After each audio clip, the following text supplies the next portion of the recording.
Hey YouTube, what is going on? It is Jax here back with another video, and today we are going to be doing part 2 of where I analyze my subscribers' replays. Today we are back in Clash Heads. I've been in Chazmat Gaming for a little while, and I've been hanging out in their clan, but Clash Heads has been one of my favorite clans, and I was in there for a long time, if you guys can remember. So I've gone back today. We're going to be going over some of the replays that the subscribers have sent in the chat. We are going to have one from Crait, who is using Classic Pekka with Fireball and Ghost. Or he's actually using Poison, so he's using full Classic Pekka. We're going to have one from Fruit Spam, who's running Dark Prince and Mother Witch instead of Ghost and Magic Archer.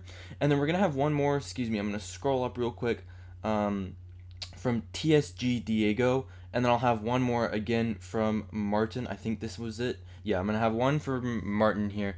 So those are going to be the 4 replays for today. We're going to be going straight into the first one with Crait. And I'm going to be going over good plays and maybe some bad plays so that these guys can improve, and also you guys can improve and see what... These are actually good Pekka players. I think they're around the top 10,000 level. So these guys are going to be able to help you as well. And I'm going to be trying to critique some of their gameplay so they can improve and you can improve as well. So Fruit Spam starts off with a Magic Archer in the back first play. Honestly, let's actually rewind a little bit. This isn't a terrible play, but I think he should have cycled a Ghost here, just because sometimes if you cycle a Magic Archer, he's all you have for air, so you could get punished. He does have the Ewiz, so it's an acceptable play because he can use the Ewiz for any air, but normally, yeah, I just like to not try and do too much with the Magic Archer first play if I have a 3 elixir unit in hand or my Zap.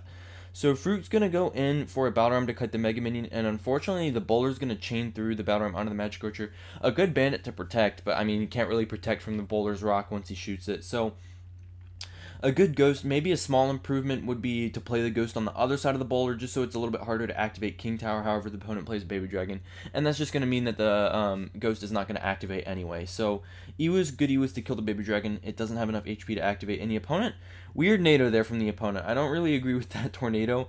Ewiz is still going to get a shot. So they're about even on Elixir. Fruit's going to go in for a Magic Archer. And man, poor guy, he keeps putting the Magic Archer in the opposite lane of the Mega Minion. I think he realizes it's E-Giant though, and he doesn't want to give lightning value, which is perfectly fine. So Fruit is going to go in for a Zap, and he goes for the Mega Minion. Very nice decision making right there to cycle to the Bandit, protect the Magic Archer if the opponent gives him the opportunity. But the opponent goes for a Bar Barrel. So Fruit's going to go for a Pekka here. I would have just Bandited. You have to be very careful when you Pekka an E-Giant matchup. The opponent could honestly just E-Giant Kite, and Fruit would be kind of screwed with this hand here. So opponent is not going to E-Giant, luckily for Fruit though, and Fruit goes in, spamming opposite lane. Great idea right there. Baby Dragon isn't going to get too much damage, and the opponent doesn't have any counter push value out of the cage. Fruit is literally just going to go ahead and take the tower there. Beautiful punish. All he has to do is Ewiz on top of this, and he is down quite a bit of elixir, but he has the tower, and if the opponent doesn't go in for an E-Giant too early, then he can actually probably save his own. Opponent does, however, go for that E-Giant. Opposite lane to the Mega Minion. I'm a bit curious why. Fruit's going to go ahead and zap the Mega Minion for no hits. Again, decent decision making. I honestly would have zapped the E-Giant because the E-Giant's going to do way more damage than the Mega Minion. However, opponent has to waste the Lightning, try and get as much damage as they can. E-Giant's actually going to town, but not enough damage. 800 left. That's easily defendable with 40 seconds left. Goes to opposite lane. I think he's trying to just provide or apply a little bit of pressure. Ghost is going to pull that Bowler out of the way. Fruit's going to go for a Magic Archer right there. It's going to lock onto the Goblin Cage. Very nice Magic Archer right there. So Fruit is actually going to go for an Ewiz there to protect the Magic Archer. Definitely a required play. Needs to protect that Magic Archer. Ewiz as well. Going to help out against the E-Giant. Opponent is spamming here. 20 seconds left. If Fruit can defend for no E-Giant damage, then he should be pretty good here. Pekka does end up getting the last smack off on that E-Giant. Pekka's also going to kill this Bowler while the tower targets the Mega Minion. And Fruit is going to walk away with the win. So I really like the opposite lane punish that he did early in the game to take the first tower. That was really well played, knowing that the opponent wasn't really going to have any value coming back at him. It was basically safe that he could do it, even though he put himself down a bunch of elixir. And I like... Oh, this is Crait. Oh, shoot. I'm very sorry. I've been calling him Fruit. So this is Crait. My bad. This is Crait. Crait played that really well. Crait, I'm very sorry for calling you Fruit the entire game.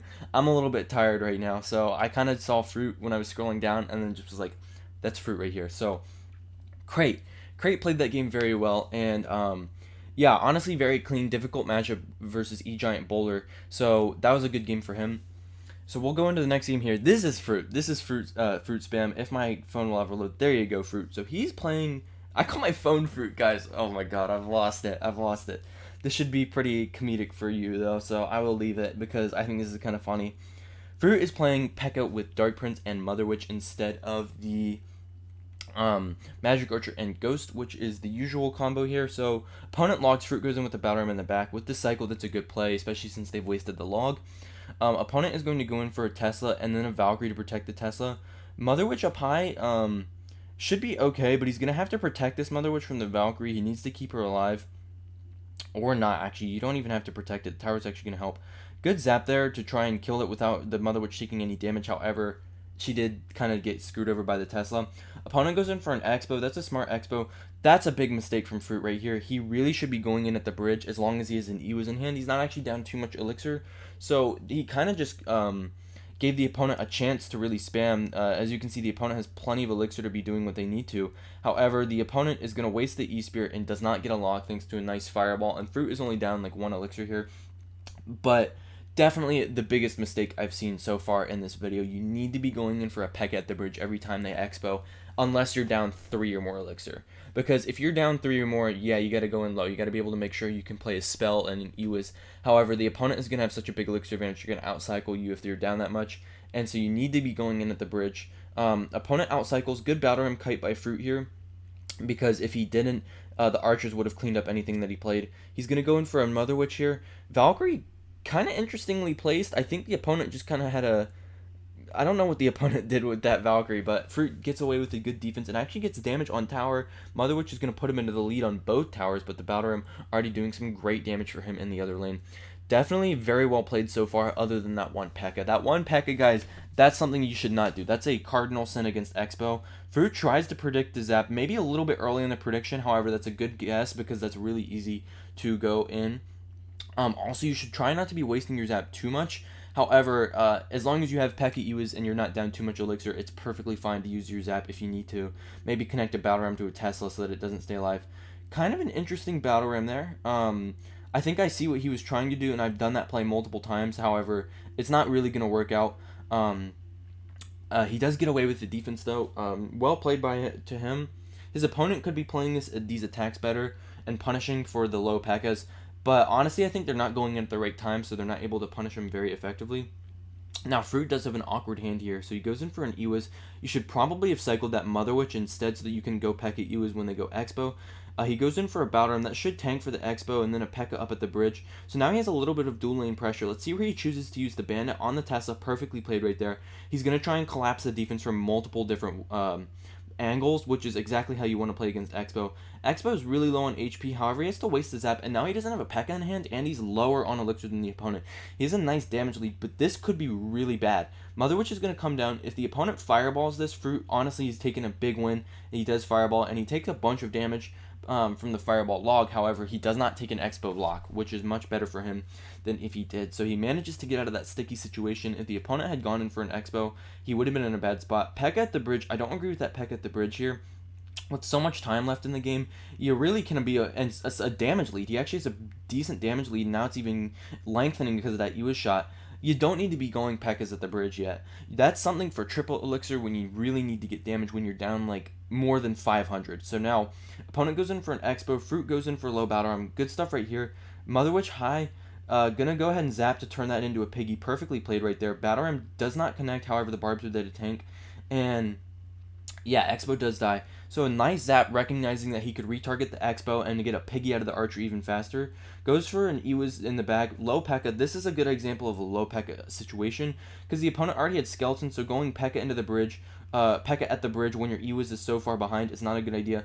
A Bandit's going to go ahead and dash on. Mother Witch is going to come in. A nice zap should be coming down here, I think. No, it actually doesn't even need it. Tesla's going to be on top of the Mother Witch. However, Fruit does have the Dark Prince in the other lane, and he's going to get down to Pekka. This is looking really good for him. The opponent really is not going to be able to out-spell cycle him at this point unless Fruit is not careful. So now the spell cycling games begin. Fruit is now down or up 300 damage, so that's good for him. Mother Witch is going to apply a bunch of pressure. Pekka smacks at Tesla. Bandit's going to go, and she's not getting quite on tower yet. 14 seconds left, though. The Battle Ram's coming in. The opponent keeps having to waste a Tesla. Great zap right there to turn everything into a... to try and turn everything into a Piggy, and he gets the Piggy on tower. Mother Witch is still going to town. Fruit is going to walk away with a nice win, and actually very dominant. He almost takes the tower out right there. Opponent screwed up in the final game. I think he might have lost the spell cycle game if he didn't get any more pressure down, but he does walk away with the win. So other than the low Pekkas, that was a pretty nice game right there. He played that well. Not many critical mistakes that he made other than that low Pekka. and so you guys should not be copying that low Pekka as much as possible. You want to be going in for a high one. So now we will go and watch one against Flo with TSG Diego as the Pekka player.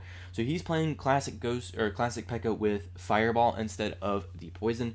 So that's how most players are playing right now. I haven't played too much Pekka. I'm going to be playing some more Pekka this season, hopefully. But he is going to be going in for a, let's see, opponent goes for the Mega Minion first, and then TSG Diego goes for an Ewis to mirror it. That's a perfectly fine play. Unfortunately, in Lava Hound matchups, it's not a good play, but you can't always tell when they have Lava Hound. So, opponent goes in for a Balloon opposite lane. Diego's going to immediately punish him a little bit, try and distract him, and then Diego is going to wait to the last second and Fireball. So he does the opponent zap, the opponent does zap, and that Balloon is going to get a hit. That is an unfortunate sequence right there for Diego. No Magic Archer in cycle to try and go in. Magic Archer zap will counter it, even if they zap the Magic Archer and the tower. So, opponent off to a very nice start, and in a difficult matchup, that's not what you like to see when you're Diego. So, Diego Pekka's the back here. He knows he's up a bit of Elixir, and the opponent goes in for a Lava Hound. That is a very smart Lava Hound right there. This is looking difficult for Diego. I would not give this push. Just looking at the push right now, I don't give this a good chance of breaking through, because the opponent can play their air cards once the Lava Hound gets high enough, and Diego's not going to be able to lock any of his air killing cards onto it, meaning they're just going to get infinite value, and the Tombstone's going to put in so much work. Good Mega Minion from the opponent right there. Let's see what Diego decides to do here. Magic Archer up high. Balram's actually kind of getting stuck behind the Pekka, and that's really good. And wow, that Magic Archer placed perfectly, and he does actually break through. Pekka's tanking for the barbs and is going to get on that tower. Now Diego's up 1 tower to none. However, the opponent is going to have a nice counter push coming in, but the Mega Minion's separating. Mega Minion is actually separating. Diego might honestly be able to defend this tower, which is going to be really good for him because it's going to give him one more sequence where he doesn't have to worry about this tower being a cost to him yet. Opponent is going to go in for a Valkyrie, and it looks like they're going to go Valkyrie Balloon. No, they just go Valkyrie Minions. Kind of an interesting play, yes, and Diego's going to be able to save the tower. Let's see, he is not going to waste his Ewis, however, the Minions do lock on. That's going to be a ton of damage, but now he can defend this Balloon, and the opponent's way too low in Elixir. They're going to have to let this Bandit connect and basically get all the damage that she can get, which in this case is only 1,000. Bad zap. The opponent is not playing this matchup very well. Let's see what Diego does. Diego's going to peck at the back. He chooses not to support the Ewis. Good idea, because the Tombstone could really put an end to that push. So let's see what he's going to do here. Both of his towers are kind of low, though. He's got to be careful. If he loses one, he's going to be in danger of losing the game because his other tower is so low. However, if he can keep both of them alive, then he's going to be looking really good. And so now the opponent still has to take these towers. Diego can set up for a really, really big push here. So let's see where Diego chooses to place this Magic Archer. He's going to place it. He's going to be going all in. Nice zap right there. Going to make sure that the opponent is not getting too much value off of that Tombstone. Now, Diego is a big push towards the King. He's going to choose to sacrifice all the damage from the Lava Hound and the Balloon, because the Lava Hound and Balloon's not going to 3-crown him. Everything's on the tower, and he gets a big connection and 3-crowns him, and a little bit of BM for the Lava player. Good on you, Diego. That was a nice game. I think he played that okay. I won't say Diego played that incredibly. He could have played it a lot better, but the opponent played that horribly. So Diego's able to win playing well where the opponent was playing badly. If the opponent plays well, he's going to have to put in a different strategy. Trying to spam all out like that, the opponent can just easily kill that Magic Archer on the bridge when that big push was happening, which can be really problematic, and then the opponent can kind of just get that tower for free if Diego is not careful with all that spam, just straight into a Tombstone or a Valkyrie. So I think he should have been trying to augment his pressure a little more so that the opponent was never really able to build up a push, and if they were, he was guaranteeing a tower trade, which he did a good job of, but I mean, it's just kind of like, let's see, that's not the replay. Yeah, actually, we'll do this replay since it's Pekka. But I just think he could have played it a little bit better, trying to pressure the opponent so they couldn't really do it. And pecking the back isn't the greatest of moves, in my opinion. He should be trying to use his Ghost, Bandit, and Balram to mess up the cycle, and then maybe throwing in a Pekka when the opponent doesn't have a good answer. So now we're going to go into the final replay of the video against Martin here, who is going up against 49 TM Finolina. Sorry, I didn't read that name well. So Martin's going to go ahead and poison this Magic Archer. A good play right there. He kind of waited a little bit, so the opponent does have an artificial elixir advantage just from the fact that he waited.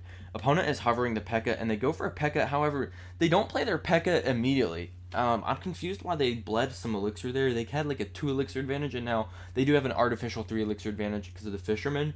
But it looks like Martin's going to go ahead and try and defend this Fisherman. So he goes for a Pekka up high. Pekka's going to go ahead and smack the first Fisherman. Not the first Fisherman, the Fisherman. Opponent Battle Ram's not a great Battle Ram because look at now he doesn't really have anything to defend. I think Martin should have definitely played a Royal Ghost there. Once the Battle Ram connects, you want to do it once the Battle Ram connects. Decent Bandit up there, and the opponent should actually be able to walk away with the defense there, and it gets half the tower. But Bandit's coming in. Bandit doesn't dash. That would have been really nice if the Bandit had dash chained. So good Bandit. That's actually going to be a nice punishment. He's going to catch up in damage. Opponent got half the tower, though, and is going to retain the damage lead thanks to that EWIS for the moment. If Martin. I'm bad with names sometimes. If Martin goes in for a Ghost, he's actually going to go in for the Ram Rider. Another actually good play because the opponent doesn't have anything in hand for that. They only have the Zap, so that's going to be some damage. Opponent is going to go in for a Battle Ram, and Martin's going to go for the Ghost. Let's see what Martin chooses to do here. He cannot stop this Battle Ram with the Fisherman, so he's going to let it connect. Barbs are going to do damage, and that's probably going to be tower down. Yeah, definitely going to be a tower trade situation here. I think Martin should have waited on that Ghost. He already had the tower at 600 HP, and now instead of having the opponent's tower at 600 HP and his at 1500, he had to wait and give up the tower. Now the opponent's back in the damage lead. So when Ewa's going to come down, he can ignore the Ghost from Finalina here. And I think that's what he's going to do. So Martin kind of just has the wrong idea with how he should be approaching this matchup. He's trying to go ahead and use his small cards to get damage when he should be really focusing on a big beatdown push, using the Fisherman to make the opponent's Pekka into an awkward situation on his side of the arena where it's just getting smacked by like all of his troops. That should be the kind of push he's going for here. So opponent goes for a Magic Archer, not a good Magic Archer, but a good Poison. Actually, a decent Magic Archer because Martin can't really play an Ewas on top of that. The Pekka's there protecting it. And opponent goes in for a nice Pekka to try and kill off the Fisherman. And opponent does have the Ewas in cycle here. So this is going to be not a great attack by Martin, if I'm being honest. Opponent kind of messing up their defense a little bit, but not too badly to the point where Martin's going to break through. However, Martin does have the Pekka over here, and the Fisherman's going to lock onto the King Tower, getting targeted by the Arena Tower. However, the opponent's Pekka takes 2 hits. So now Martin really probably should have been going in for a Pekka on the back here so that he could have his Ewas in cycle for this Battle Ram Ghost combo. He doesn't want to spend a Pekka on the Battle Ram Ghost because he still wants to Pekka the opponent's Pekka so that he can go ahead and get a nice counter push off of it. High Pekka, gonna be decent. He probably could have played a little bit farther so the Bandit had to walk, and the Pekka's hit was recharged by the time the opponent's Pekka got up, but a good Bandit's gonna kill off the Ewas. Now Martin is still in the damage disadvantage here. That's a good Royal Ghost because it's gonna force the opponent to make a weird play. However, the opponent does play a nice Pekka, and they're gonna go ahead and get on top of Martin's Pekka. They do take some damage though. Their own Pekka does take quite a bit of damage though, and the Ram Rider connects. However, the Battle Ram is going to connect to the tower, and the Barbs are going to get a little bit of damage. And a Poison's coming in. That's a ton of damage for Finalina here. So Martin is going to go in for a Pekka, kill this Bandit, and he doesn't. That's a good Pekka because he doesn't have to worry about the opponent's Pekka. That's a very bad Magic Archer by Finalina. Only 2 hits for 4 elixir. Not what you like to see. Martin should not be going in for these pocket spams while the Pekka is not tanking for the pocket. However, the Ghost does lock on, managing to splash the tower 733, and now Martin's in the damage lead. I don't agree with his pocket spamming here because if he would wait for the Pekka to tank and then use the pocket spam to help the Pekka, then it would be a lot more deadly instead of giving the opponent time. However, the opponent is going to mess up, and the Pekka's on tower going to 3-crown him. Overall, I think Martin could have played that a little bit better, maybe trying to focus more on the big beatdown pushes rather than trying to go in with the Royal Ghost and the Bandits. This is the opposite of the Lava Hound matchup. You want to be smashing them and not trying to go in for a little bit of pressure at a time. So I think the best way to do that would be to not do that pocket spam or ghost spam. Just try and get a big Pekka push all the way through on tower. But he does walk away with the win, which is all that matters. And so that is going to be the end of today's video. Hopefully you guys enjoyed this video. If you guys like this, the first video of this did really well. So if you guys like this, make sure to drop a like on the video and comment. And I will do this video again if this does well. Other than that, hope you guys have a great rest of your day, and I will see you in the next video. Peace.